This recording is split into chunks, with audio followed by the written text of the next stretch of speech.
Hey guys, it's Aspen Green, and I'm a lover of all things plants.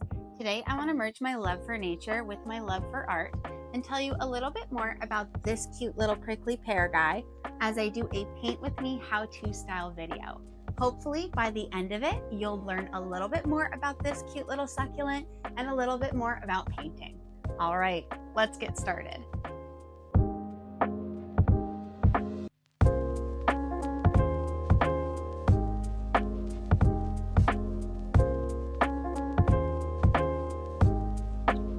Love Aspen.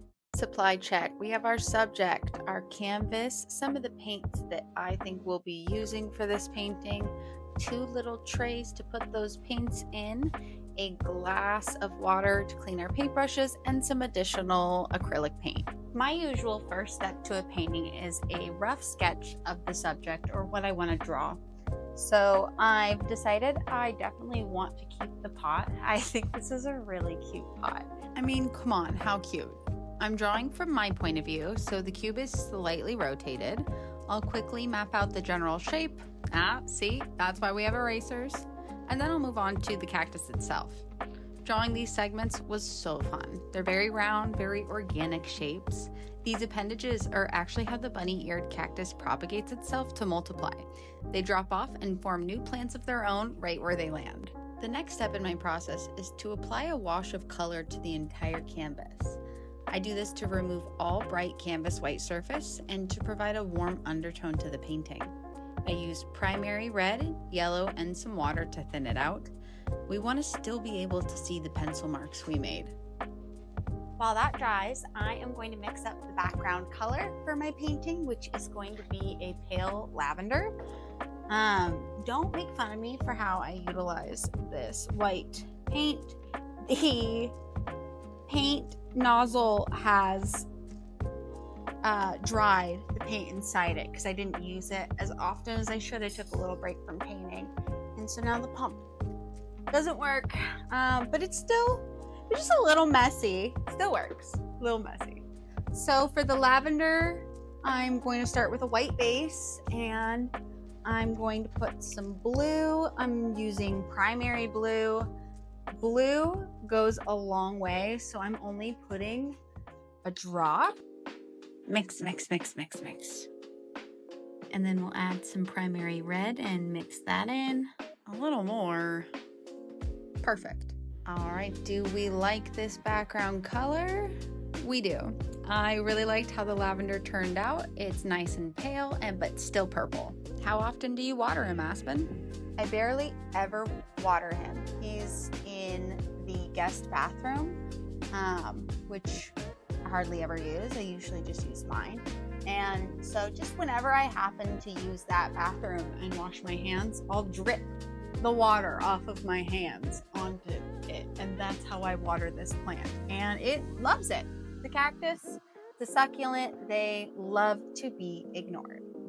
Right now I am just getting my outline.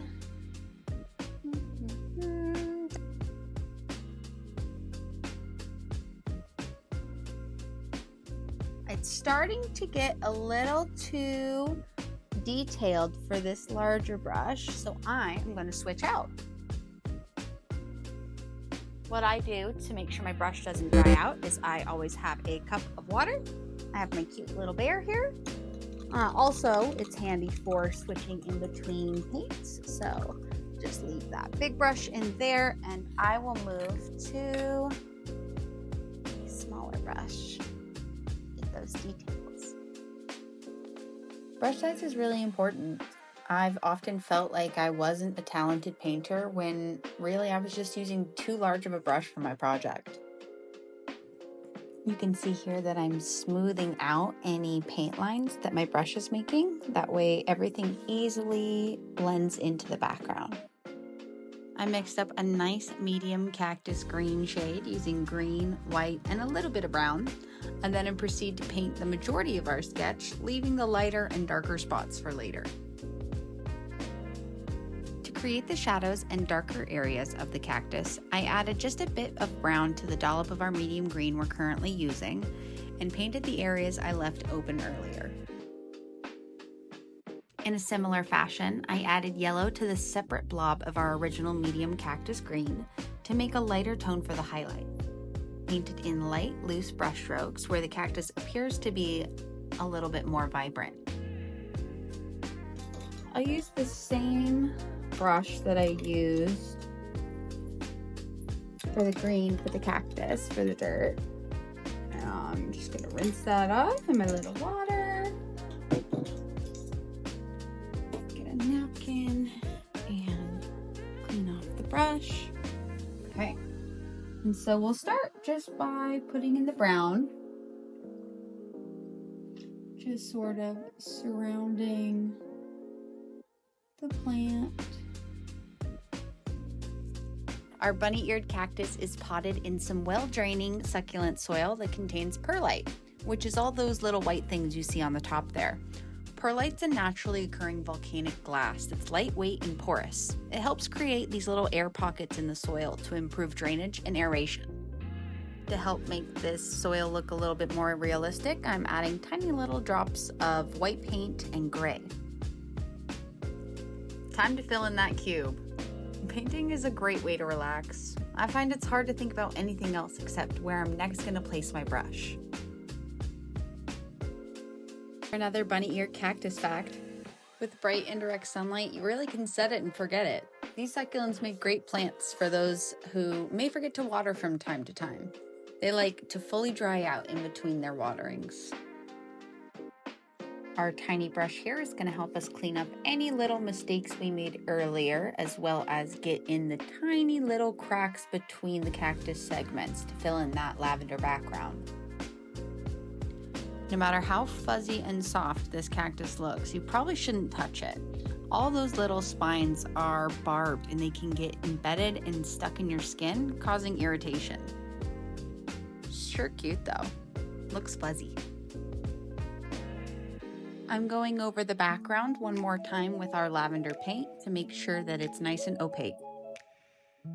To add a bit more dimension to the cube, I mixed some white into the peach pink that we used and painted just the front-facing facet.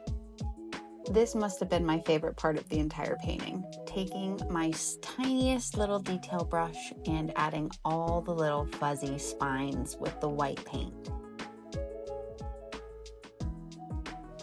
For the larger segment, gray dust is actually settled on the spines, so I used the lavender paint to depict those.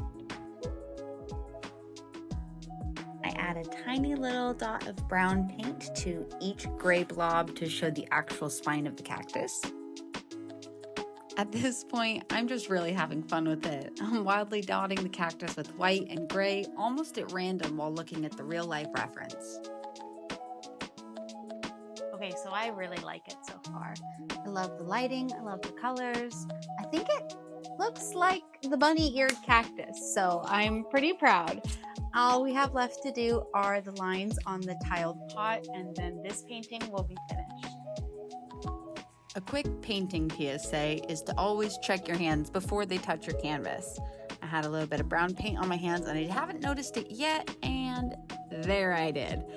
No worries, it's still wet, so I just took a wet paper towel and wiped it off, and luckily I have some leftover lavender paint, and I was just able to touch up that spot on the background. No harm, no foul.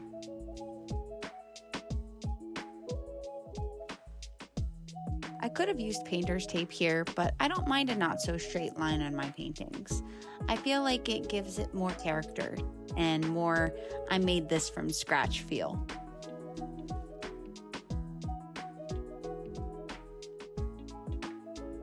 And we're all done. I love it. I can't wait to hang it up on my wall. It doesn't look exactly like the subject matter, but artistic license and all that. I had so much fun. Our last step is to sign. I always like to put my initials and the year that I painted it. So we'll do A, G, and 2025. Thanks for joining me today. Love, Aspen.